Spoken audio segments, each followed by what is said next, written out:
perumusan surat edaran Bupati Tuban nomor 367/414/012/2021. Pemberlakuan PPKM darurat ini adalah mulai tanggal 3 sampai tanggal 20 Juli. Kegiatan belajar mengajar di perguruan tinggi sekolah perguruan tinggi akademi pendidikan pelatihan dilakukan secara daring. Dalam esensial seperti keuangan, perbankan itu adalah perbankan dibatasi 50% dengan kita sebutkan pada Bank Jatim, BNI atau mungkin bank lain. Ini adalah pelaksanaan adalah UMKM-nya adalah 50%. Kegiatan di pasar tradisional, swalayan, toko modern dan toko kolonial diperlakukan pembatasan jam operasional sampai jam 20. Seperti Indomaret, Alfamaret ini juga harus jam 8 jam ditutup. Makan minum di tempat umum seperti yang warung makan, rumah makan, kafe, pedagang kaki lima dan lapak jajanan baik yang berada pada lokasi tersendiri maupun yang berlokasi pada pusat perbelanjaan hanya menerima pesan antar bawa pulang ke DO atau take away dan tidak menerima makan di tempat. Kegiatan tempat ibadah, masjid, musola, gereja, pura, wihara, dan kelenteng serta tempat umum lainnya yang difungsikan sebagai tempat ibadah ditutup sementara. Umum meliputi area publik, taman umum, tempat wisata umum, dan area publik lainnya ditutup sementara. Pelaksanaan latihan peringan dihadiri paling banyak 30 orang dengan menerapkan protokol kesehatan ketat dan tidak menerapkan makan di tempat resepsi.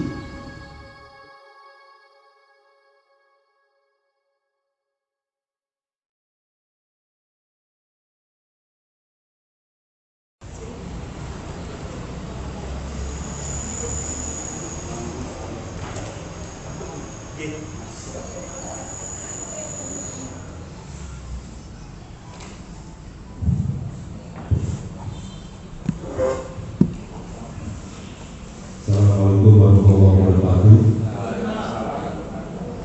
Bismillahirrahmanirrahim. Yang perlihatkan biasa berusaha melalui Kabupaten Roko. Yang saya hormati Bapak Forkopimda yang mewakili. Yang saya hormati Bapak Ibu Kepala Desa Kabupaten Roko. Yang saya hormati Kepala Puskesmas Sudarjo dan Jatiroto, koordinator pegawai kasar yang saya hormati, dan para undangan lain yang saya hormati juga. Pertama, mari kita bersama-sama memberikan rasa syukur kita kepada Allah Subhanahu wa taala. Karena hidup ini kita semua masih senantiasa berdoa kepada Allah Subhanahu wa taala sehingga bisa silaturahmi di beberapa kesempatan dan keadaan sehat walafiat. Kedua, salam mudah-mudahan senantiasa kita curahkan kepada kita Nabi Muhammad SAW. Mudah-mudahan kita semua akan dapat syafaat dan rizki yang amin. Bapak Ibu yang saya hormati, sebelumnya saya mohon maaf kepada panjenengan semua.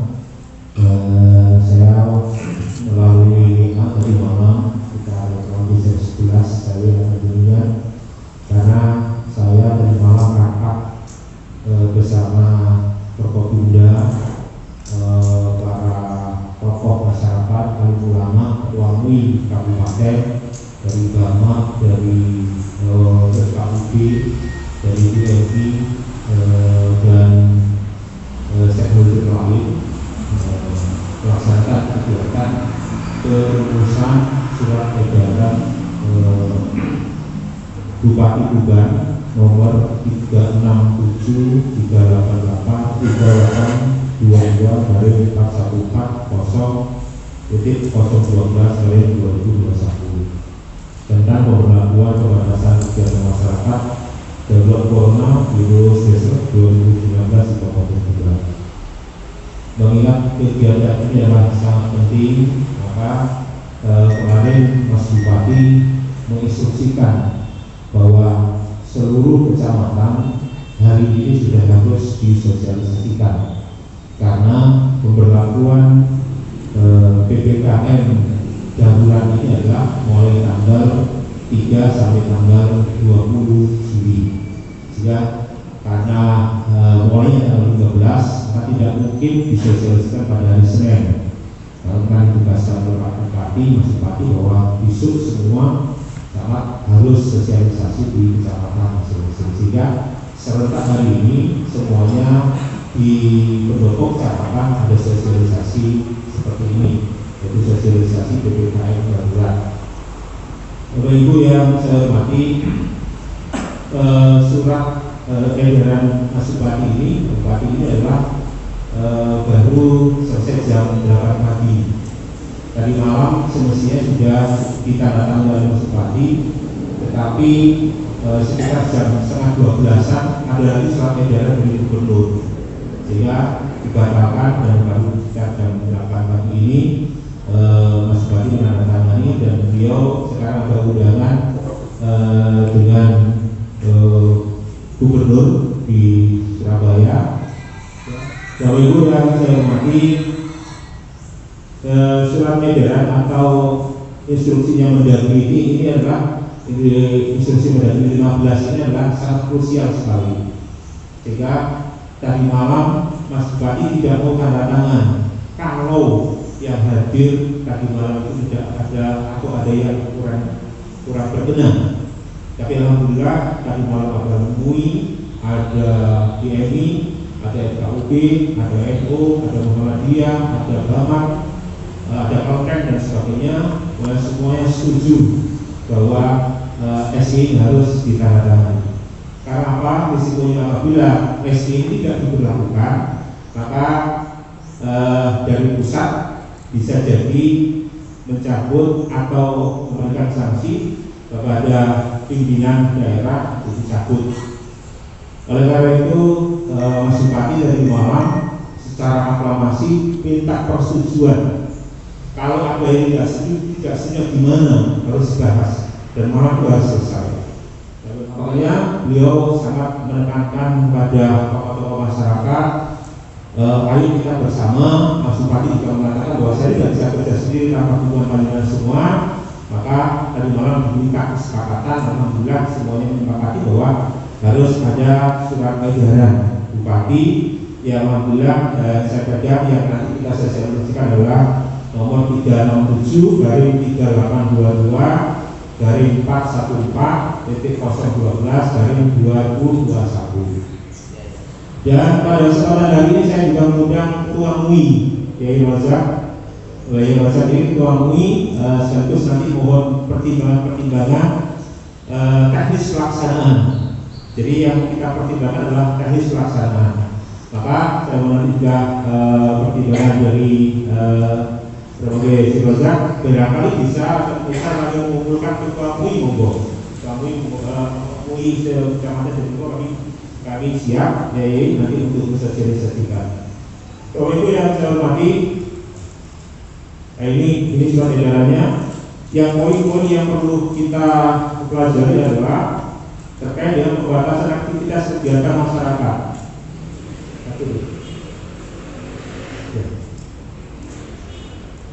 Nah ini pembatasan aktivitas kegiatan masyarakat. Kegiatan belajar mengajar di perguruan tinggi sekolah, perguruan tinggi akademi, pendidikan pelatihan dilakukan secara daring. Nah, Mas Bupati mohon masukan. Nanti kita rencanakan Selasa konferensi bagi Mas Bupati mohon data. Beliau sekarang menugaskan kepada camat setiap minggu harus laporan by data, bukan penjelasan by data.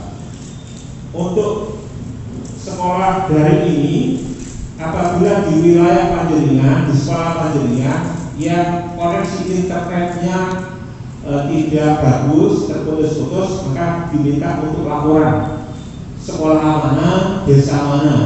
Maka di tahun 2022 akan ada solusi atau mungkin PAK ada solusi dari Mas Bupati terkait pemasangan jaringan internet di desa. Jadi internet tanggung jawabnya diupayakan dari Kabupaten Tuban.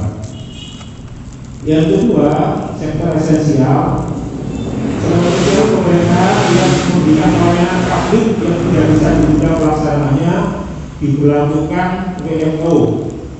WFO paling banyak sebesar 25. Ini 25% dan disertai protokol kesehatan secara lebih ketat. Ini ada pelayanan publik.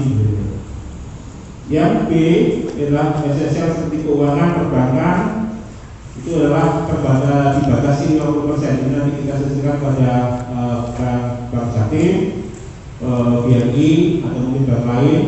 Ini adalah pelaksanaan adalah WFO-nya adalah 50%. Sektor esensial non esensial, sektor non esensial, bidang usaha tidak berdasar yang tidak menyediakan bahan makanan itu adalah tutup. Ini berlakunya mulai tanggal 3 sampai tanggal 20. D. Kegiatan sektor kritikal seperti kesehatan, keamanan, logistik dan transportasi, industri makanan dan minuman beserta penunjangnya, petrokimia, semen, obyek vital nasional, penanganan bencana, proyek strategis nasional, konstruksi, utilitas dasar, listrik dan air, serta industri memenuhi kebutuhan pokok masyarakat sehari-hari diberlakukan WFO paling banyak adalah 100% dan disertai penerapan protokol kesehatan secara ketat. Peranan pasar tradisional.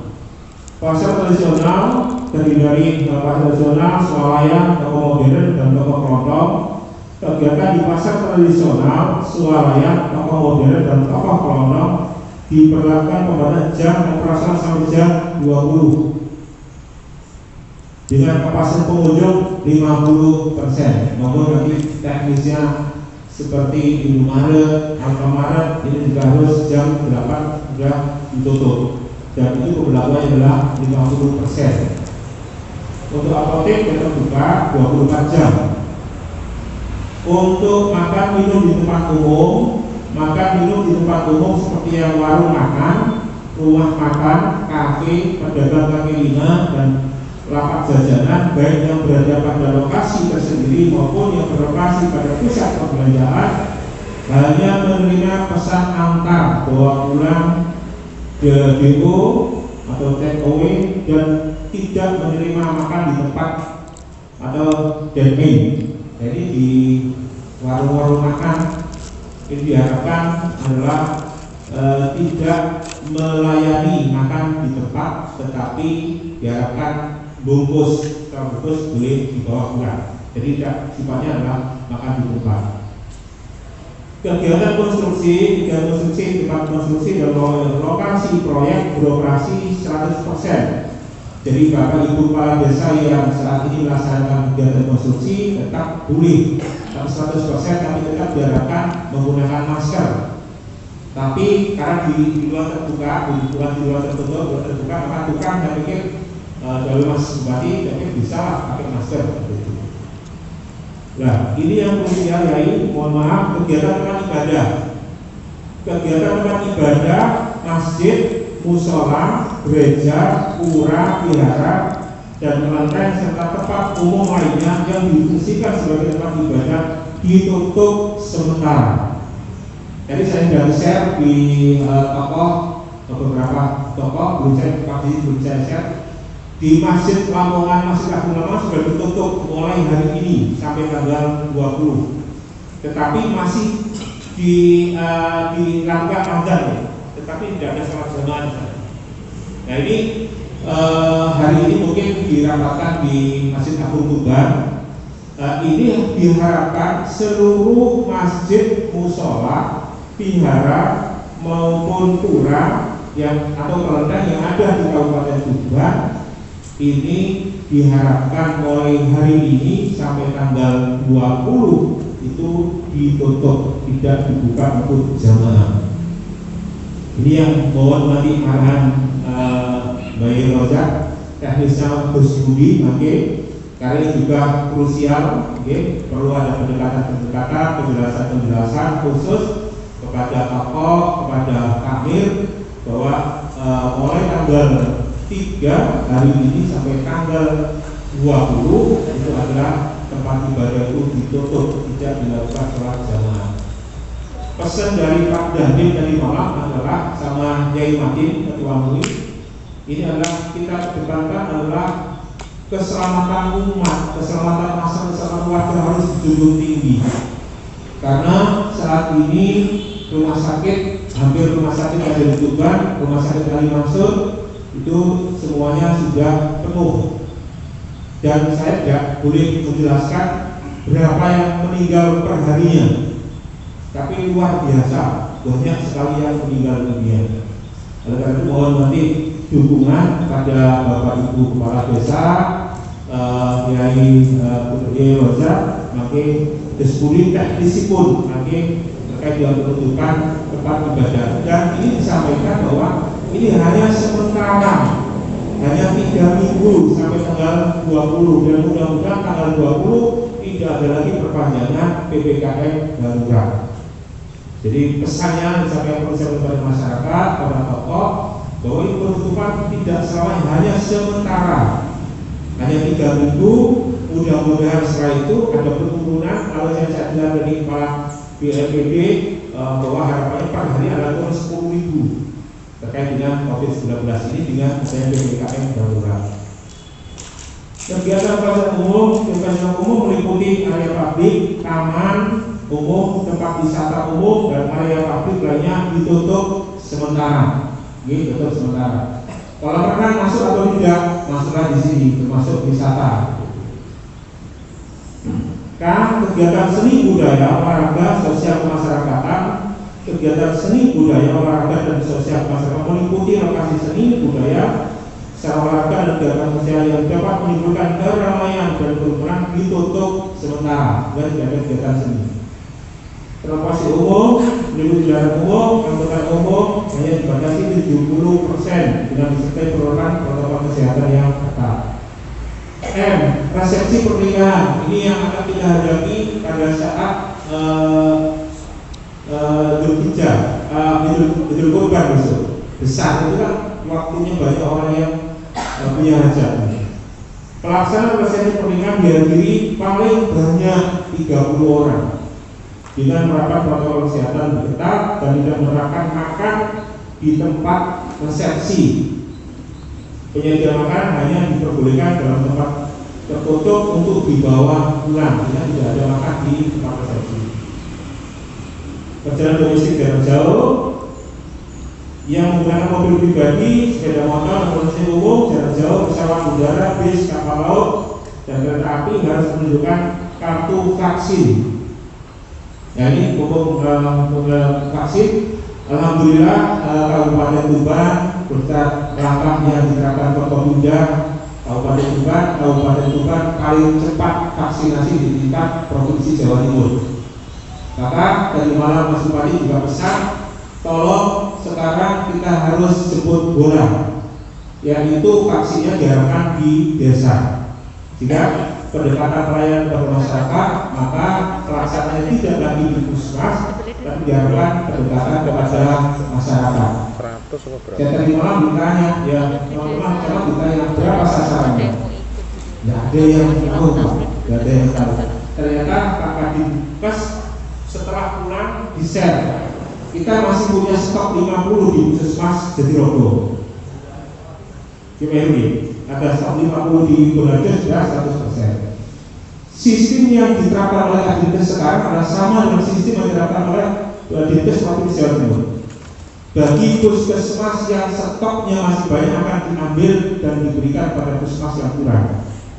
Maka mohon nanti Kepala Puskesmas koordinasi dengan Bapak Ibu Kepala Desa, Bapak Ibu Kepala Sekretaris yang akan sasaran. Pelayannya adalah paskesnya adalah dari puskesmas, pendekatan di desa, dan tolong kita koordinasikan dengan jangan sampai ada kerumunan. Nanti jadwalnya bersama Pak ini di jadwal jam berapa itu bisa kita laksanakan. Oleh karena itu nanti mohon Kepala Puskesmas koordinasi dengan Kepala Dinas Kesehatan berapa sasaran yang dibutuhkan atau berapa vaksin yang dibutuhkan berdasarkan koordinasi dengan Bapak Ibu Kepala Desa. Yaitu pada saat menyiapkan berapa, dan tolong jangan pilih kasih masuk di forum masuk di Kabupaten, WA Bupati, masih ada tebang pilih banyak keluarga-keluarga yang divaksin tetapi orang lain masih banyak yang belum. Oleh karena itu saya Mas Bupati, tidak hanya kita yang dilayani adalah orang-orang yang mendapatkan bantuan sosial saja, tetapi masyarakat umum pun juga tolong diundang untuk diikutkan vaksin. Dan inilah nanti mohon Pak Didi bersama Kepala Puskesmas merumuskan kira-kira di desa ini berapa, jamnya jam berapa, tanggalnya tanggal berapa. Itu sesegera mungkin, karena saya lihat dari share-nya Pak Kadinkes masih banyak puskesmas yang punya vaksin tapi belum bisa dilaksanakan vaksinasi. Penerapan Pak Bupati, percepat vaksinasi. Ya, tolong, ini informasi yang sangat bagus. Bekerja sudah tidak ada sasaran, karena vaksinnya habis. Di Puskesmas Jatiroto ada 50. Tolong nanti segera mulai Senin besok kita vaksinkan pada masyarakat. Dalam koordinasi wilayah sana, desa mana, sasaran siapa aja. Selanjutnya menunjukkan PCR H2 untuk pesawat udara serta antigen. Ini kita sementara tidak perlu luar negeri dulu, luar kota dulu. Percepat vaksinasi dan disampaikan edukasi pencegahan penyebaran COVID. Seluruh elemen masyarakat wajib disiplin dan menggunakan masker benar-benar pada saat melaksanakan kegiatan di luar rumah, serta tidak diizinkan menggunakan face shield tanpa menggunakan masker. Dulu kan kayak di artis-artis kan ada yang face shield aja, tidak menggunakan masker. Ini tidak dibolehkan, tetap masker terus menggunakan face shield. COVID-19 tidak keluar pada kondisi tertutup, pertemuan-pertemuan panjang, lebih dari 2 menit, interaksi jarak dekat, keramaian aktivitas dengan bernapas kuat, misalnya bernyanyi, berbicara, tertawa, dan tidak memakai masker pada saat makan bersama. Bapak Ibu yang saya hormati, tadi malam ada pesan dari Mas Bupati, 4 pesan. Yang pertama adalah percepatan vaksinasi yang segera dilaksanakan. Yang kedua adalah testing. Bapak Ibu yang saya hormati, direncanakan Bapak Ibu Kepala Desa akan diundang Mas Bupati. Mungkin beberapa kecamatan, beberapa kecamatan akan diundang dan diajak diskusi dengan Mas Bupati terkait programnya. Saya tidak perlu menjelaskan secara detail, biar kalian besok filosofi apa dengan Mas Bupati menjelaskan kegiatan apa saja. Harapannya sebagai penggunaan DD yang 8% tersebut betul-betul bisa menunjang untuk kegiatan 3T. Kalau treatment yaitu urusannya kesehatan, tetapi testing dan tracingnya itu diharap bisa mendukung. Maka saya mohon, saya dengan semacam ditugasi Mas Bupati untuk meminta data kepada kepala desa berapa anggaran 8% itu jumlahnya dipergunakan untuk apa. Harapannya Mas Bupati adalah betul-betul mendukung untuk kegiatan minimal 2T, yaitu testing dan tracing. Saya baru saja itu Kepala Dinkes Tuban bahwa untuk swab antigen sudah disiapkan oleh pemerintah. Swab antigen disiapkan oleh pemerintah. Jadi tidak usah kepala desa mengadakan swab antigen, tetapi sudah disiapkan oleh pemerintah. Hanya beliau sangat berharap bahwa setiap desa tetap mengoptimalkan kembali isolasi di desa. Karena saat ini tempat-tempat rumah sakit itu sudah penuh, dan disarankan bagi yang penderita biasa, hanya gejala-gejala biasa, itu bisa isoman, tetapi tetap koordinasi dengan puskesmas, sehingga puskesmas bisa memantau. Jangan hanya sampai masa-masa, jangan hanya isolasi, tetapi tidak dikoordinasi dengan puskesmas, sehingga terkadang puskesmas tidak bisa memantau, maka dikhawatirkan gejala itu bisa naik. Nah, inilah yang banyak dialami masyarakat, bahwa gejalanya dianggap biasa, isolasi, tidak ada obat terkadang, dan itu sudah banyak yang kaset. Kalau dokter saya pun banyak yang kaset, sehingga banyak yang meninggal dunia adalah karena kaset. Tapi tidak ada kemungkinan yang delta ini juga cepat sekali penularannya, sehingga ini harus kita waspadai bersama. Sehingga sekali lagi mohon dukungannya terkait dengan testing maupun tracing. Setiap kali ada yang gejala di situ, maka tolong dikoordinasikan dengan puskesmas. Dan menurut penjelasan beliau bahwa anggaran pemerintah sekarang sangat menipis, maka diharapkan DD yang 8% itu diantara adalah untuk penyemprotan dan sebagainya. Jadi ada gejala, ada kasus, kita upayakan ada penyemprotan, dan nanti kita koordinasikan dengan puskesmas. Ya, selanjutnya adalah penggunaan DD ini nanti biar dijelaskan seperti aja, kalau ketemu dalam pelajaran semua.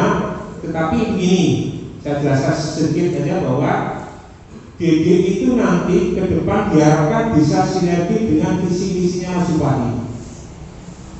Bagi siapapun desa yang mengikhlaskan ibaratnya mengikhlaskan anggarannya yang besar untuk visi-misinya Mas Bupati, menurut Mas Bupati, maka desa akan mendapatkan BKK, tambahan BKK.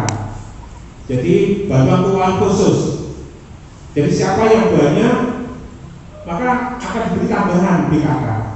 Jadi misal bagi Bungharjo mau menerapkan, atau bagi Wonosobo mau menerapkan ada wisata, misal DD ini sebagai untuk menunjang, misal infrastruktur, misalnya banyak infrastruktur seperti ini, itu lebih banyak di sana, maka akan diganti habis berapa, misal akan diganti bisa jadi lebih 2 kali lipat. Mungkin nanti BKK-nya adalah di wisata, misal. Nah, diganti masukan, dan berarti bisa jadi lebih 2 kali lipat. Nah, terutama desa-desa yang bersinggungan. Jadi misalnya mungkin akibat di sini dengan kebutuhan mungkin. Jadi desa-desa yang bersinggungan itu betul-betul diharapkan bisa menunjang visi-misinya Mas Bupati, dan habis berapa itu nanti akan diganti dengan BKK, bantuan keuangan khusus, tidak seperti yang saat ini, tapi nanti akan bisa jadi mendapatkan BKK, bantuan keuangan khusus. Bentuknya adalah program sesuai dengan usulan panjenengan. Wisata dan wisata, maka dibantulah BKK terkait dengan wisata. Sekilas itu yang perlu saya sampaikan, dan nanti panjenengan secara detail akan diajak diskusi dengan Mas Bupati. Di rencananya adalah 2 kecamatan pukul 1, terus nanti diskusi bersama seperti itu rencananya. Selanjutnya Bapak Ibu yang saya hormati, isolasi mohon diaktifkan kembali di desa-desa, dan juga terkait dengan makanan, persiapan makan juga dianggarkan. Dan ini rencananya Dinas Sosial pun akan membantu apabila dana yang kami siapkan itu sudah habis, maka Dinas Sosial itu akan bantu sembako bagi yang menderita COVID-19. Selanjutnya adalah sosialisasi PPKM, maka dimohon kepada Bapak Ibu Kepala Desa, habis hari ini kita sosialisasi dan kita diskusikan teknisnya. Mohon besok Bapak Ibu Kepala Desa sudah mensosialisasikan di tingkat desa. Mungkin tidak resmi dengan Ketua RT, Ketua RW, mungkin dengan tokoh masyarakat, terutama terkait dengan penutupan sementara, penutupan sementara masjid atau mushola untuk tidak dipergunakan sholat jamaah selama tanggal 3 sampai tanggal 20. Nah, pesannya Mas Bupati ini sangat krusial, maka tolong hati-hati. Komunikasi, kepandaian komunikasi Bapak Camat dan Bapak Ibu Kepala Desa sangat dibutuhkan. Oke, beliau menyampaikan kepandaian komunikasi, koordinasi Bapak Camat dan seluruh kepala desa sangat dibutuhkan kearifan-kearifan sehingga ini tidak menjadi gejolak. Tapi bisa kita tekan pelaksanaannya, bisa kita laksanakan, dan teknis-teknis itu adalah Bapak Camat dari Malang dan Bapak Kepala Desa yang paham terkait dengan wilayahnya. Tapi harus betul-betul ini kita terapkan minimal minimal pada minggu pertama ini harus betul-betul kita sadar dan kita terapkan. Sehingga apabila minggu ini bisa kita tetapkan, kita laksanakan, maka insya Allah minggu kedua, minggu ketiga kita agak enteng karena beliau sudah menyadari di saat bisa mendukung di saat minggu pertama kita melaksanakan sosialisasi dan pendekatan kepada tokoh masyarakat. Maka saya mohon bantuannya besok Bapak Ibu Kepala Desa yang melaksanakan sosialisasi atau pendekatan mungkin rapat kecil, mohon di-share di kami akan laporan pada Mas Bupati. Jadi beliau menerima 24 jam laporannya dari kami, termasuk data-data sasaran vaksinasi, termasuk data yang sudah divaksinasi, rencana vaksinasi adalah kami diminta untuk laporan setiap minggu, dan itu adalah by data, tidak by komentar, by data. Dan kemudian besok dengan by data itulah maka beliau nanti akan merencanakan kegiatan-kegiatan apa yang akan dilaksanakan. Karena apa? Saat ini beliau mengumpulkan anggaran insya Allah banyak. Nah, tergantung komitmen kita dari Bapak Ibu Kepala Desa terkait dengan COVID itu utamanya, nanti terkait dengan program-program bisa jadi PAK, nanti BKK bisa jadi karena masih digodok, bisa jadi tahun 2022 itu adalah diterapkan oleh Mas Bupati terkait dengan BKK dan sebagainya.